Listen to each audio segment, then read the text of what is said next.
Hey, yo, if you want to quit your job, right, you could quit your job with room rentals. I'm going to break down the play in this video.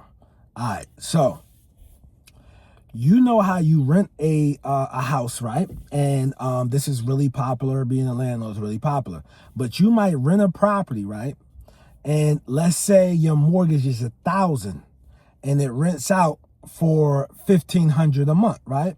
And let's say that gross $500 cash flow. If you got 10 of those, right, you make $5,000 a month. And with that $5,000 a month, I say that you can probably live off of $2,500. You better not max out that $5K because you will be in trouble when repairs come around and other things of that nature. So let's say of $5,000 a month, you could live off $2,500 a month. You probably thinking to yourself like, yo, bro, I can't quit my job with that. All right, but that's why I'm gonna put you on play with the room rentals. Now, here's the thing. You do the room rental play, right?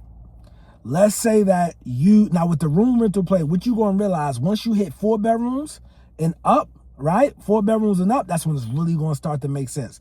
3 bedrooms, not so much, all right? But 4 bedrooms and up, that's when your cash flow sometimes double and triples, all right? So this is how you do it, right? All right. Now, I live in Charlotte, North Carolina, Mecklenburg County. In Mecklenburg County, they allow you up to 6 unrelated people to live in one property. Up to 6 unrelated people to live in one property. After 6, right, you got to get licenses and all that. So we don't want to get into the licenses. So what you want to do is you want to look into 4 bedrooms and 5 bedrooms. I know guys that do 4 bedrooms with garages, and then they get another 2 bedrooms out of the garages or 1 bedroom out of the garage, depending on how big it is. All right, so let's say you could get a 4 bedroom, the mortgage is $1,000, right? And let's say that each room, right, you getting $250 a week. It's $250 a week. That's $4,000. That's $4,000. You hear me, bro? So $4,000, all right, off of each, right? So, and off of each one, $250. Now me, if the room that has their own bathroom, I'm gonna charge more for that. You know what I mean? In an ideal situation, you want 2 people to use 1 bathroom. That's in the ideal situation, right? 2 people to 1 bathroom, because that way it'll keep the cleanliness up, all right? So now let's take a look at this, right? My man got 5 of these, right? Just 5 of these. With 5 of these, right? With 5 of these properties, what he did was he took garage, he looked for houses with basements, make more bedrooms, etc. With just 5, son, he doing $375,000 a year. All right. So I want you to think about something. The 4 bedroom, you getting $1,000 each bedroom, right? You getting $4K a month. All right. Your mortgage $1,000. All right. So off of 1 property, you making $48,000 gross. $48,000 gross. If you do numbers between $48,000 and $60,000 gross off of your properties, right? You only need about 5 or 6 to walk away from your job. You see what I'm saying? So with this strategy, man, this is better than rentals, all right? Now, this is not as passive as rental property. I ain't going to hold you. It's not as passive as rental property. What you will need is to manage this. What I like to use Rent Ready. Rent Ready. And I'll put the property, right?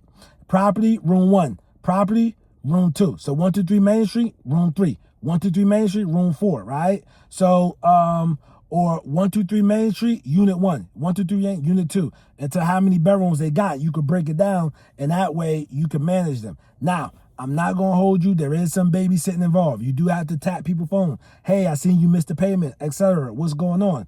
Now, also get familiar with your state, right? You need the right paperwork and all that. The reason why I say get familiar with your state, in North Carolina, your late fee cannot be above 5%. Your late fee cannot be above 5%.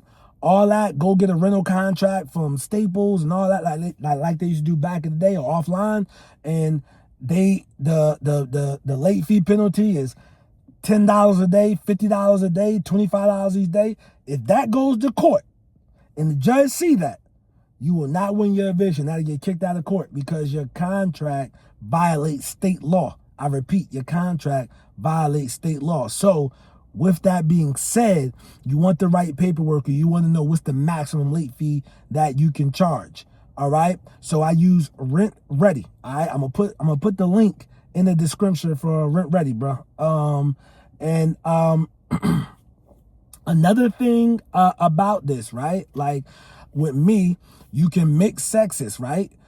Because I'm getting $250 a week. Now I know people gonna be, oh, that's too much. That's not helping people.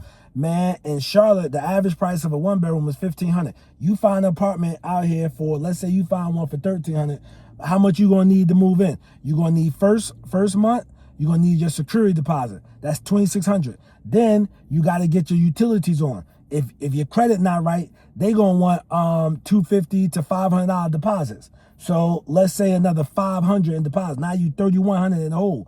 All right. Then, internet is not necessarily a necessity. Some people can argue it is, whatever. But you're gonna need, you can sleep on an air mattress, but you're gonna need groceries and everything else to feed yourself. People don't have that type of money laying around. So this room rental strategy is basically what I do is your room deposit. So you get a $250 room from me. My masters be running $300. That's with the private bathroom. Sometimes $275. But you get a property for let's say they rent a $250 room, a $250. I do $250 refundable deposit. Some people do non-refundable. As long as you give it to me in that condition, I gave it to you. You get your $250 back. So $250, then $250 a week. So most people can obtain that. Trying to get anywhere to $3,000 to $4,000 to move in, bro, that's a lot of money for some people, bro. And I do one person per room, single occupancy only. You cannot say no couples. You cannot say no kids because that violates landlord-tenant law. That's protected classes. Rooms are single occupancy only. Single occupancy only. All right. So that's how I lay out my rooms. But you need 5 or 6 of these. You could do $350K a year gross. So now, let's say you was making $80K a year. Now you could take a salary from this for about $175,000. Now, as far as the lending, right? You gotta have an LLC. You want to have an LLC, okay? And with the LLC, you want to get a lender on board. Now, what I'm gonna do is, right? Check the description of the comment, the first comment. If it's a pinned comment, check that because I'm gonna give you my lender that I use to refinance my properties. Right now, some lenders are okay with room rentals. Some just going, they want traditional rentals only. So if they don't do room rentals, they're going to base off traditional rental. So if you want to make sure the numbers work as a traditional rental as well, don't just buy it for room rental only. Okay. So what I teach my students is you want to get equity in that deal. Like one of mine, the property was worth $412, right? And I got it for like $365. And it's a 5-bedroom. I think that house make like something like $55,000 or something a year off that one property. So just keep this in mind, bro. Like, I want you